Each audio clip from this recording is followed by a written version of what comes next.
Una vez más, sea bienvenido a nuestro informativo semanal, donde nos dedicamos a ofrecerle toda la actualidad de nuestra Iglesia Católica. Hoy es domingo 15 de diciembre de 2013 y de una vez comenzamos con nuestros titulares.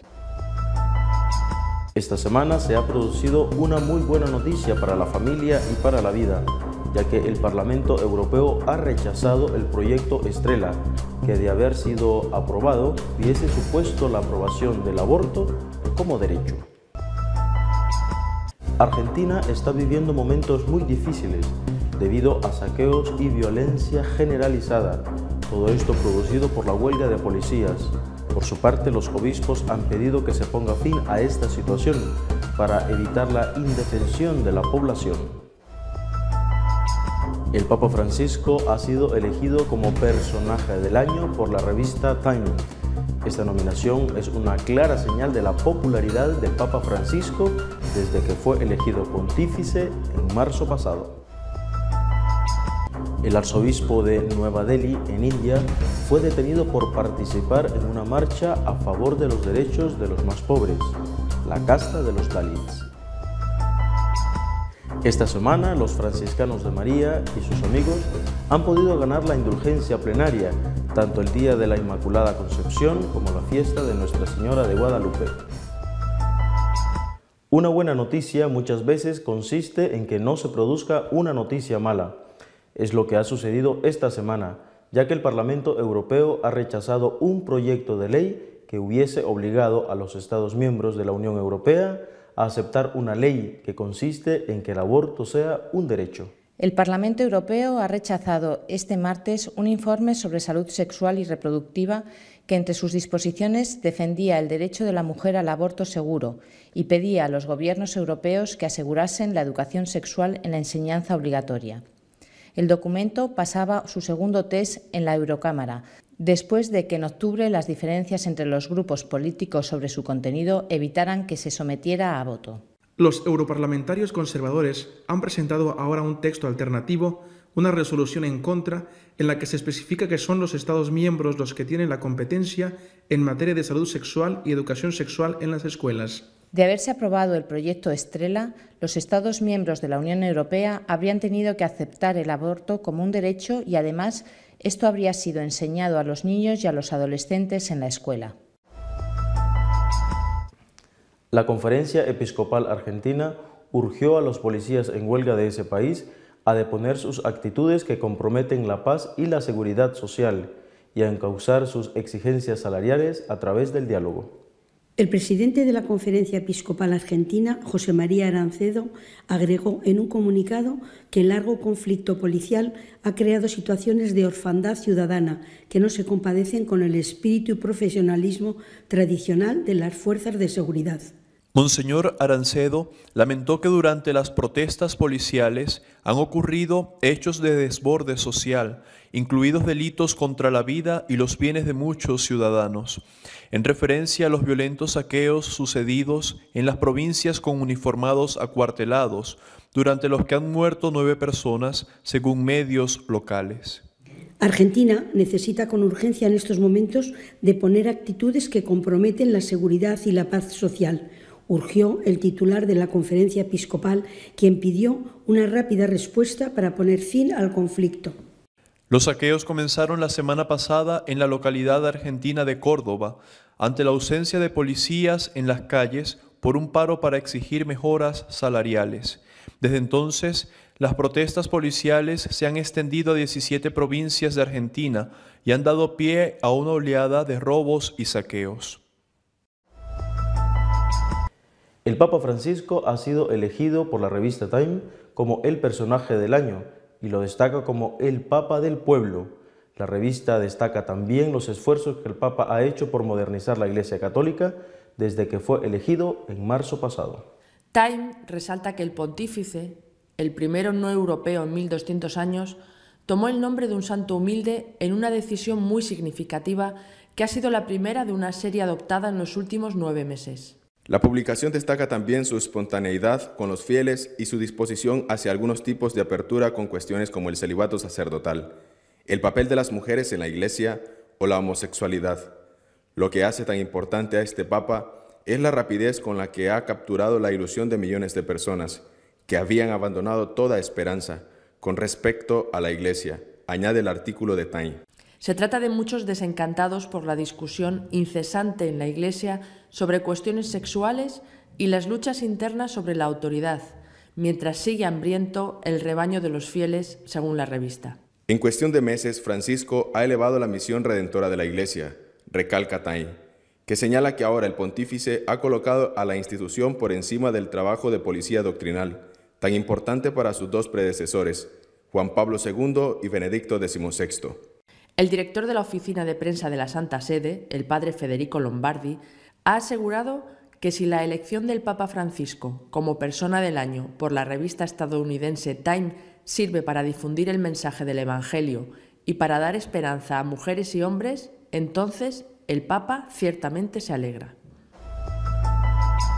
Monseñor Anil Couto, arzobispo de Nueva Delhi, fue detenido por la policía de la capital de la India, junto a otros obispos de otras confesiones, por defender los derechos de los más débiles, la casta de los Dalits. El arzobispo estaba participando junto con otros dirigentes y numerosos fieles laicos de las iglesias cristianas en una marcha pacífica para protestar en favor de los derechos de los Dalits. Los manifestantes llegaron a la zona de Yantar Mantar y se dirigían hacia el Parlamento Nacional. Según la información de la agencia Fides, la policía ha cargado y golpeado a los manifestantes con violencia, deteniendo a un buen número. Entre los detenidos estaban el arzobispo Anil Couto y varios líderes protestantes.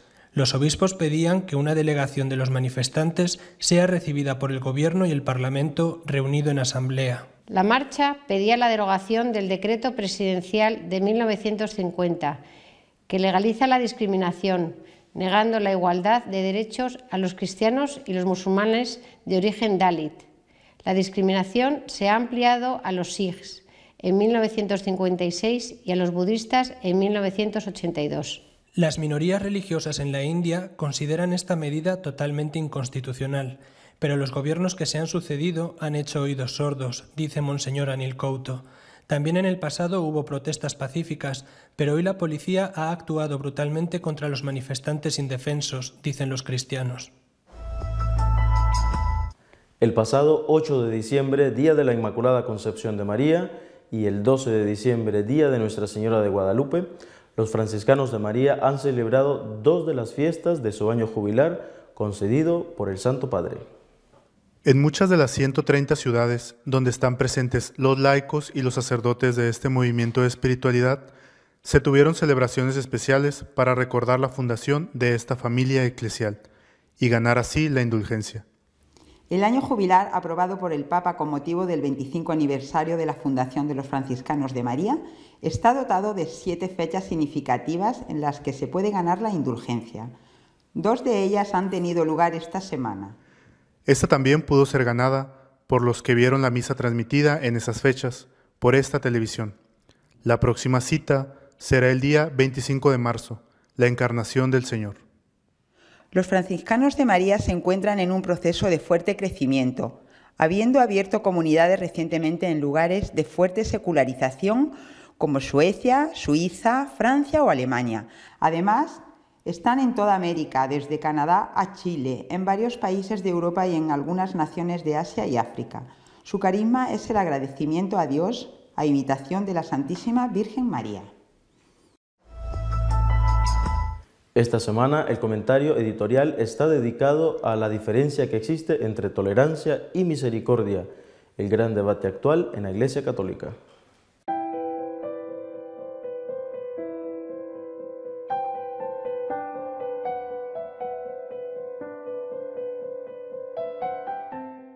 Los franciscanos de María hemos vivido esta semana 2 acontecimientos importantes, 2 fechas importantes ligadas a sendas celebraciones marianas.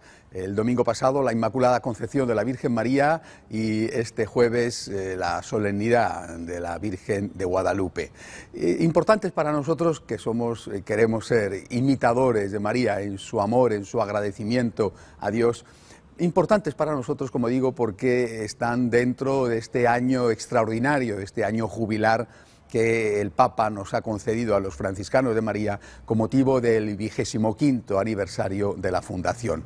En estas 2 fechas y en otras 5 más a lo largo del año hemos podido ganar la indulgencia plenaria, cumpliendo lógicamente las debidas condiciones, y no solamente nosotros, sino todos aquellos que han participado en las Eucaristías que en tantos países, en tantas ciudades del mundo se han llevado a cabo, incluso aquellos que lo han hecho a través de esta televisión porque no han podido ir a esas celebraciones y que se sienten espiritualmente unidos a los franciscanos de María. Por lo tanto, son días bellísimos y esta semana realmente ha sido para todos nosotros un momento extraordinario de gracia de Dios, de misericordia.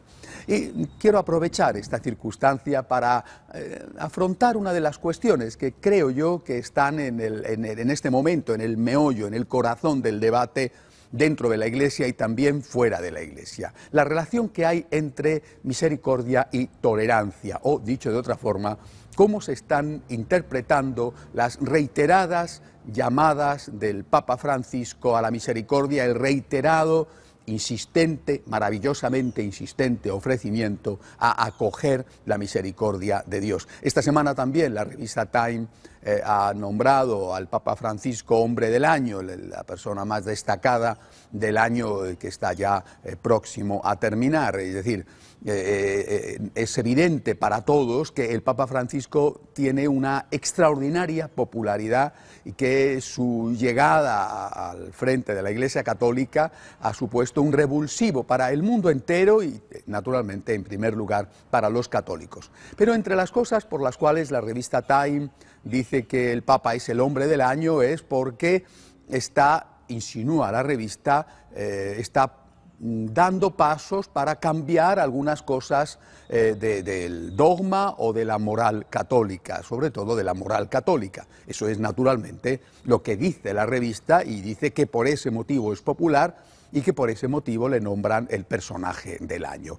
Y esta situación, es decir, esta percepción que tienen desde fuera de la Iglesia sobre los objetivos del Papa, también es percibida por un sector dentro de la Iglesia. Unos lo perciben con gran alegría y alborozo y otros lo perciben con gran temor. Y creo yo, repito, que la cuestión está en saber qué significa exactamente la misericordia. ¿Qué significa la misericordia? ¿Qué es lo que el Papa está ofreciendo y qué es lo que Jesucristo ofrece y lo que la Iglesia puede ofrecer, lo que en cambio ni el Papa ni Jesucristo ofrecen ni pueden ofrecer?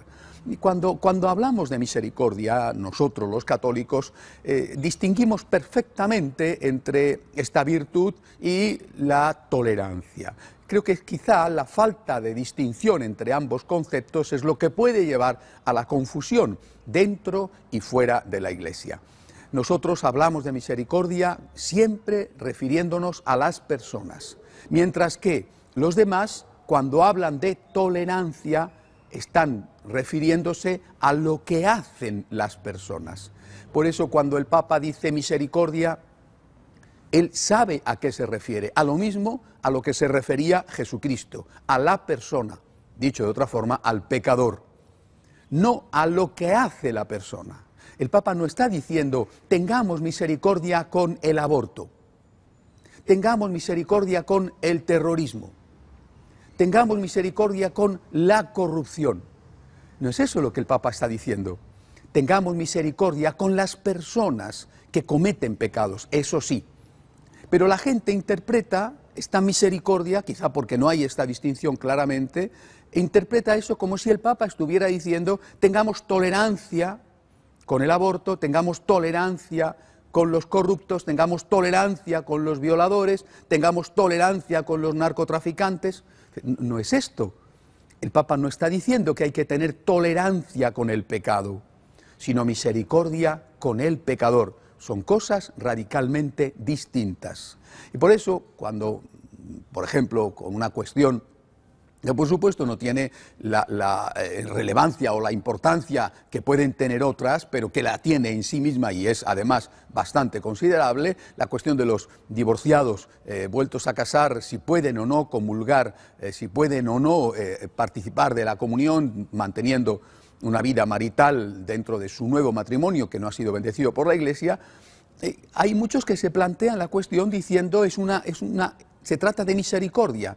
Es decir, la misericordia, repito, hay que tenerla siempre con las personas, pero la misericordia no puede llevarnos a decirle al otro lo que tú estás haciendo está bien hecho. Porque si lo decimos, aunque el otro en un momento pueda pensar qué bien y qué misericordioso es esta persona conmigo, le estamos haciendo daño. Si una mamá, por ejemplo, le dice a su niño: hijo mío, si no quieres estudiar, no estudies. Si quieres pasarte todo el tiempo viendo la televisión o jugando con la Play, juega tranquilo, no pasa nada. Es probable que el niño, en un momento determinado, en ese instante, diga: qué buena es mi mamá conmigo, qué misericordiosa es. Pero en realidad la mamá le está haciendo un enorme daño al niño. Por eso, por amor, nosotros tenemos que decir la verdad. La verdad es la primera parte de la misericordia. La verdad no es algo que se enfrenta con la misericordia. La verdad no es la enemiga de la misericordia. La verdad es el primer ingrediente de la misericordia. Esa verdad tiene que ser dicha con amor.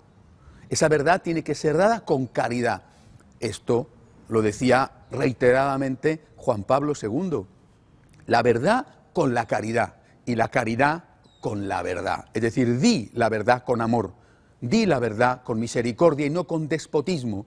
Di la verdad con amor, pero dale al otro el primer acto de amor, que es darle la verdad. Misericordia 100, tolerancia con el pecado 0, tolerancia 0 con la corrupción, tolerancia 0 con el aborto, tolerancia 0 con aquellos que están explotando a sus semejantes para hacerse ricos, tolerancia 0 con el pecado, misericordia 100 con el pecador. Este es el mensaje de la Iglesia, pero es que además, cuando tú a la gente le dices: lo que estás haciendo está bien hecho, estando mal hecho, repito, aunque en el fondo, en el primer momento esa persona pueda decir: ay, cuánto me quiere, qué bien, este sí que es un sacerdote, que es comprensivo, que es moderno, que...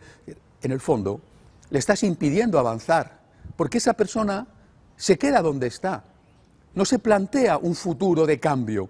Piensa que lo que hace está bien hecho y que por lo tanto ahí se puede quedar, no mejorará en la vida. Mientras que cuando tú le dices: esto que estás haciendo está mal hecho, me duele decírtelo, te lo digo con todo el cariño del mundo, estoy a tu lado, sin embargo, pase lo que pase, pero esto que estás haciendo está mal hecho, y se lo dice, repito, con mucho amor y no con un despotismo ofensivo, le estás ayudando a esa persona a que pueda tener un horizonte de mejora, de cambio en la vida. Y además, y sobre todo, no hay que olvidarlo, cuando una persona entra en el camino de la misericordia, no de la tolerancia, en el de la misericordia, experimenta la alegría de sentirse perdonado. El hijo pródigo volvió a casa porque se dio cuenta de que había hecho mal. No porque pensó: mi padre me va a admitir porque yo no he hecho nada malo. Se dio cuenta de que había hecho mal y por eso volvió a casa. ¿Y qué encontró? El abrazo de un padre. Si no tienes conciencia de pecado, si no te das cuenta de que te has equivocado, si al final piensas que todo lo que haces está bien y consideras que todo el mundo tiene que decirte que hagas lo que hagas está bien hecho, nunca experimentarás la alegría del abrazo del Padre que te perdona. Cuando nuestro Señor evitó la muerte por apedreamiento de aquella adúltera, no le dijo: vete, espabilate para la próxima porque has sido un poquito torpe, en fin, te han pillado, la próxima vez que no te pillen. No le dijo esto. Le dijo: no te han condenado, yo tampoco te condeno, vete y no peques más. No peques más. Es decir, lo que has hecho está mal hecho, pero yo no te condeno, yo no te tiro piedras, pero lo que has hecho está mal hecho.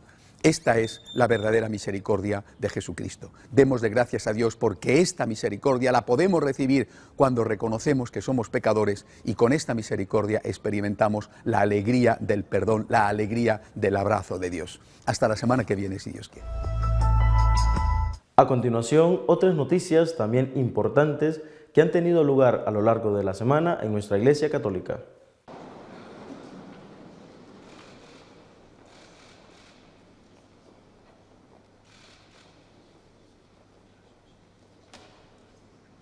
Excellences, Je suis honoré et heureux de prendre la parole en la circonstance qui nous réunit aujourd'hui dans cette majestueuse salle.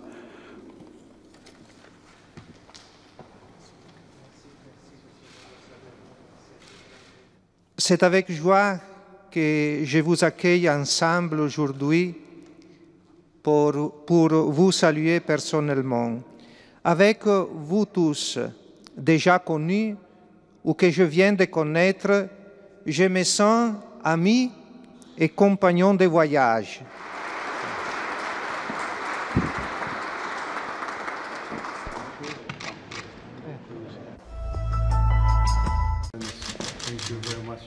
El Papa Francisco mantuvo un encuentro con Ejmeledín Ihsanoglu, secretario general de la Organización para la Cooperación Islámica. Este organismo publica cada año un informe sobre la islamofobia contra musulmanes en Occidente. La organización trabaja en 56 países de mayoría musulmana. Su fin principal es promover la solidaridad de la comunidad musulmana en materia económica, social y política. Es probable que trataran también uno de los temas que más preocupan a Francisco, la discriminación que sufren los cristianos en Oriente Medio. Tras la reunión a puerta cerrada, Francisco saludó personalmente a toda la delegación e intercambiaron regalos. Ejmeledín Ihsanoglu regaló al Papa este libro de Damasco del siglo XIV. El Papa les entregó la medalla conmemorativa de su pontificado y, como de costumbre, les pidió que recen por él. La Organización para la Cooperación Islámica fue fundada en 1969 y se presenta como el segundo organismo multinacional más grande del mundo después de las Naciones Unidas. Esta reunión con el Papa es muy significativa, ya que se corresponde a su llamada a favor del diálogo interreligioso. Es uno de los líderes católicos más jóvenes. Sviatoslav Shevchuk es el arzobispo mayor de la Iglesia Greco-Católica Ucraniana, que reúne a más de 4 millones de personas. Es la Iglesia Católica Oriental más grande. Puede parecer un número pequeño si se compara con los de la Iglesia Católica Romana, aunque esto no significa que el camino haya sido fácil. Antes de todo, nosotros tuvimos que reconquistar las nuestras propiedades. Antes de todo, las iglesias, los lugares del culto. Y claramente en los años 90 eso causó algunas tensiones con la iglesia ortodoxa. Las tensiones con la Iglesia Ortodoxa se iniciaron tras la caída de la Unión Soviética y se han suavizado con el tiempo. El arzobispo Shevchuk reconoce que quedan cosas por hacer, pero que es fundamental apostar por el diálogo. Queremos ser estos protagonistas del ecumenismo, que justamente el Concilio Vaticano II en sus decretos está aclarando que las iglesias orientales católicas, como su deber principal, tienen que ocuparse por la reconstrucción de la unidad de la Iglesia, especialmente con los hermanos ortodoxos. Apunta a que incluso ambas iglesias en algunos casos celebran en los mismos lugares, un motivo más para el acercamiento. Otro paso importante es la creación de un Consejo Especial de Iglesias. Permitiría una posición común en temas morales y sociales. En estos días lo que pasa en Ucrania es la discusión sobre la asociación con la Unión Europea. Eso también un problema moral, pero también es, como decir, una discusión sobre el futuro. ¿Qué tipo de la sociedad queremos construir? ¿Una sociedad autoritaria, basada sobre los valores que son más comunes en el continente asiático, o nos vamos a descubrir como una nación europea? La Iglesia Greco-Católica Ucraniana respeta la libertad de expresión, pero el arzobispo Shevchuk pide que se haga de acuerdo a las leyes y de forma pacífica. Pase lo que pase, dice que la Iglesia siempre estará presente para proponer los valores cristianos a la sociedad. El mensaje del Papa Francisco para la Jornada Mundial de la Paz es un canto a la fraternidad. En el texto presentado en el Vaticano, Francisco dice que la concordia pone las bases para la paz y que la codicia y el egoísmo la socavan y provocan guerras en campo económico. sul piano strettamente... El Papa invita a la pacificación, una pacificación interior. Él siempre dice que la verdadera pacificación es la interior, la de la persona con nombre y apellidos. El Papa parte del hecho de que todas las personas son hijas de Dios. Por eso pide a la humanidad que cada uno cuide de los demás. Ante los diferentes conflictos abiertos en el mundo, el Papa llama a abandonar las armas y el uso de la violencia. Concretamente pide a las naciones que desmantelen las armas químicas y nucleares. Non dimentichiamo che il messaggio va rivolto ai governi. No olvidemos que este mensaje se dirige a los gobiernos, a los diplomáticos. Parte de un jefe de Estado que es también obispo de Roma, pero jefe de Estado. El elemento más fuerte del mensaje es la invitación a vivir la fraternidad en la economía. Francisco alerta de la búsqueda codiciosa de la riqueza que conduce a otro tipo de guerras que se combaten en el campo económico y financiero con medios igualmente destructivos de vidas, de familias y de empresas. La novità forte nei documenti generali. La principal novedad del documento es el tema del crimen organizado. La Iglesia Católica se moviliza globalmente contra el crimen organizado para combatirlo. El Papa recuerda que el egoísmo de los grupos criminales ofende gravemente a Dios. También lamenta el sufrimiento de sus víctimas, desde los toxicodependientes y los trabajadores explotados hasta las víctimas de la trata de personas. Añade que la principal misión de la Iglesia es consolar a los que sufren y darles voz para que los líderes mundiales conozcan sus padecimientos y les pongan punto y final. Hemos llegado al final de una edición más de nuestro noticiario semanal, pero no olvide que si quiere estar al tanto de lo que va sucediendo en nuestra Iglesia Católica, puede consultar nuestra página web de noticias y apologética católicosonline.org. Hasta la semana que viene, si Dios quiere.